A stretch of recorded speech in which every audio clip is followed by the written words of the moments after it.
মালদা জেলা প্রশাসনের উদ্যোগ জেলা ক্রীড়া সংস্থা ময়দানে জাতীয় পতাকা উত্তোলন করে প্রজাতন্ত্র দিবস পালন করা হয়। জাতীয় পতাকা উত্তোলন করেন জেলাশাসক নিতিন সিংহানিয়া, সঙ্গে ছিলেন পুলিশ সুপার প্রদীপ কুমার যাদব সহ জেলা প্রশাসন এবং পুলিশ প্রশাসনের অন্যান্য আধিকারিকগণ।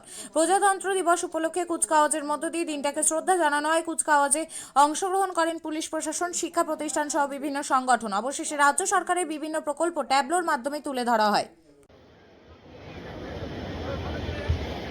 নমস্কার।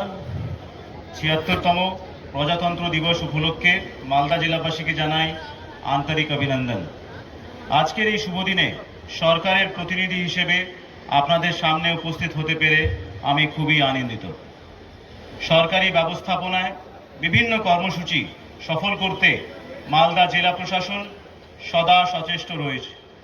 2024-25 আর্থিক বছরে বিভিন্ন সময়ে পশ্চিমবঙ্গ সরকারের জনকল্যাণমুখী বিভিন্ন প্রকল্প যেমন খাদ্যসাথী, স্বাস্থ্যসাথী, শিক্ষাশ্রী, কন্যাশ্রী, রূপশ্রী, লক্ষ্মী ভাণ্ডার ইত্যাদি নিয়ে দুয়ারে সরকার ও পাড়ায় সমাধানের মাধ্যমে প্রতিটি মানুষের কাছে পৌঁছে গেছে। সমস্যার সমাধান ও জনসংযোগ কর্মসূচি সাধারণ মানুষের সমস্যার সমাধানে অগ্রণী ভূমিকা পালন করে চলেছে। জেলায় পথশ্রী প্রকল্পে 131 কোটি টাকা ব্যয়ে প্রায় 400 কিলোমিটার রাস্তা হয়েছে। মালদায় 40 কোটি টাকা ব্যয়ে যে বাণিজ্যিক মুরগি খামার তৈরি হয়েছে, বর্তমানে সেখানে দৈনিক প্রায় 1 লক্ষ ডিম উৎপাদন হচ্ছে। এতে অনেক মানুষের কর্মসংস্থান হয়েছে। মালদা জেলায় নারী ও শিশু উন্নয়ন ও সমাজ কল্যাণ বিভাগের বিভিন্ন প্রকল্পের পরিসংখ্যান উল্লেখনীয়। বিধবা ভাতা প্রাপক মহিলার সংখ্যা প্রায় 95,000 জন, বার্ধক্য ভাতা প্রাপক প্রায় 1,20,000 জন, মানবিক ভাতা পাচ্ছেন প্রায় 30,000 জন, লক্ষ্মী ভাণ্ডার প্রাপক মহিলার সংখ্যা প্রায় 10 লক্ষ। এই আর্থিক বছরে রূপশ্রী প্রকল্পে প্রায় 14,000 আবেদনকারীকে তাদের বিবাহের সহযোগিতার জন্য এককালীন 25,000 টাকা প্রদান করা হয়েছে। 2024-25 আর্থিক বছরে এখন পর্যন্ত কন্যাশ্রী 1 প্রকল্পের অধীনে প্রায় 98,000 জন আবেদনকারীকে বার্ষিক 1,000 টাকা প্রদান করা হয়েছে এবং কন্যাশ্রী 2 প্রকল্পের অধীনে প্রায় 14,000 জন আবেদনকারীকে তাদের উচ্চশিক্ষার সহযোগিতার জন্য এককালীন 25,000 টাকা প্রদান করা হয়েছে। মালদা জেলায় কন্যাশ্রী মেয়েদের নিয়ে বিভিন্ন রকম কর্মসূচি গ্রহণ করা হয়েছে।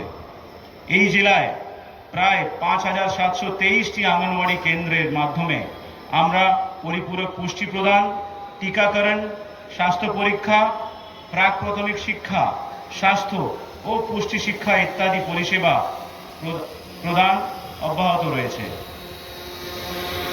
উন্নত পরিষেবা প্রদানের লক্ষ্যে জেলায় প্রায় 650টি শিশু আলয়গুলিকে সক্ষম আঙ্গনওয়াড়ি কেন্দ্রের হিসেবে বেছে নেওয়া হয়েছে।